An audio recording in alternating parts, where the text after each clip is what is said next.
السلام علیکم، کیسے ہیں جی؟ آپ سب ٹھیک ٹھاک ہیں؟ میں امید کرتا ہوں کہ آپ ٹھیک ٹھاک ہوں گے۔ آج آپ دیکھ رہے ہیں کہ ہر آدمی پریشان ہے۔ کوئی کاروبار کی وجہ سے پریشان ہے، کوئی روزگار کی وجہ سے پریشان ہے، کوئی گھریلو معاملات کی وجہ سے پریشان ہے، کسی کو کوئی پریشانی ہے، کسی کو کوئی پریشانی ہے۔ غرض کہ ہر آدمی کسی نہ کسی پریشانی میں مبتلا ہے، اور اس کی سب سے جو اہم وجہ ہے وہ ہے کہ اللہ سے دوری۔ جب قرآن نے کہہ دیا کہ الا بذکر اللہ تطمئن القلوب،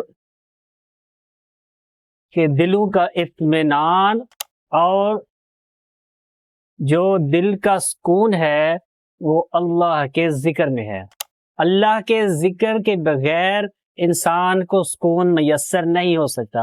آج ہم سکون کس چیز میں ڈھونڈ رہے ہیں؟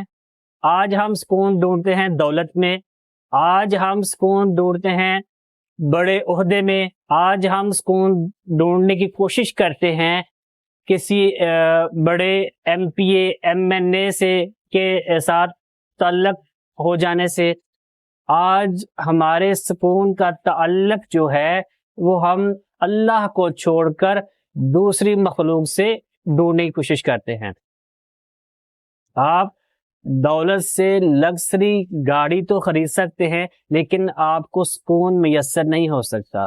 آپ دولت سے وہ لگژری بیڈ تو خرید سکتے ہیں، سپرنگ والا گدا تو میٹرس تو لے سکتے ہیں آپ، لیکن اس پہ آپ کو جو نیند ہے، جو سکون سے نیند آئے گی، وہ اللہ کے امر سے، اللہ کے حکم سے اور اللہ کے ذکر سے ہی آئے گی۔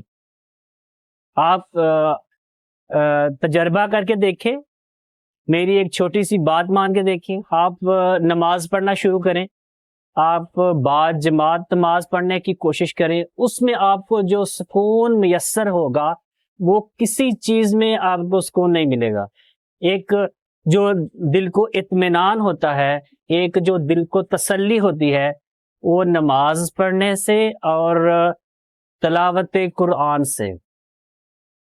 جب آپ صبح کا آغاز کرتے ہیں فجر کی نماز سے، قرآن کی تلاوت سے، تو سارا دن آپ فریش رہتے ہیں، تر و تازہ رہتے ہیں۔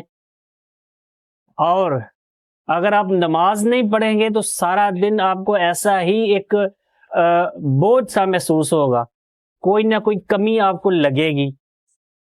اگر آپ نماز پڑھتے ہیں، اللہ کے قریب رہتے ہیں، اللہ کی مان کے چلتے ہیں، اللہ کا حکم مانتے ہیں، اللہ اور اس کے رسول صلی اللہ علیہ وسلم کی اطاعت کرتے ہیں، تو آپ کو ایسا لگے گا کہ جیسے میں نے سارا کچھ کیا ہوا ہے۔ میرے دل کو، آپ کے دل کو ایک اطمینان سا میسر ہوگا، آپ کے دل کو ایک تسلی ہوگی کہ یار اگر میں آج بھی مر جاتا ہوں، اسی ٹائم بھی مر جاتا ہوں، تو میں آخرت کو یا قبر میں اللہ کو کیا جواب دوں گا۔ ایک یہ اطمینان کافی ہوتا ہے انسان کے لیے۔ آج ہم جو ڈھونڈتے ہیں وہ کہتے ہیں کہ اگر میرے پاس دولت آ جائے گی تو میں کامیاب ہو جاؤں گا، میں کوئی بڑا افسر لگ جاؤں گا تو میں کامیاب ہو جاؤں گا۔ الا بذکر اللہ تطمئن القلوب، سوائے اللہ کے ذکر میں کہیں بھی سکون نہیں۔ اگر سکون چاہیے تو آؤ اللہ کی طرف، اللہ کے ذکر کی طرف۔ اور ذکر میں نماز بھی ہے، تلاوت قرآن بھی ہے، آپ ویسے بھی ذکر کر سکتے ہیں۔ ذکر کی بہت سی صورتیں ہیں۔ مطلب یہ کہ انسان کو کسی نہ کسی صورت میں اللہ سے رجوع میں رہنا ہے، اللہ کے ساتھ ٹچ رہنا ہے، اللہ کی مان کے چلنا ہے۔ جب آپ اللہ کی مان کے چلیں گے تو آپ کو ایک دلی اطمینان ہوگا، آپ ایک سکون والی زندگی گزاریں گے۔ اور وہ غریب اگر اللہ سے اٹیچ ہے، آپ نے خود بھی دیکھا ہوگا کہ کوئی جھونپڑی میں رہنے والا، کوئی چھوٹا سا کام کرنے والا، اگر وہ اللہ کی مان کے چل رہا ہے تو آپ اس کے چہرے پہ ایک عجیب سی ایک نورانیت دیکھیں گے، ایک عجیب سی آپ اس کے چہرے پہ ایک سکون دیکھیں گے.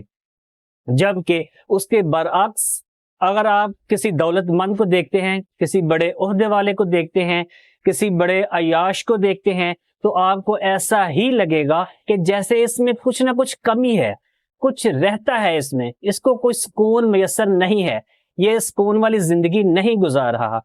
تو میرے کہنے کا مقصد یہ ہے، اس ویڈیو میں میرا جو پیغام یہ ہے کہ اللہ کی طرف آئیں، اللہ کی مان کے چلیں اور اللہ کا ذکر کریں، اللہ کو ہمیشہ اپنے ساتھ رکھیں. ہمیشہ خوش رہیں، خوشیاں بانٹیں. اللہ حافظ.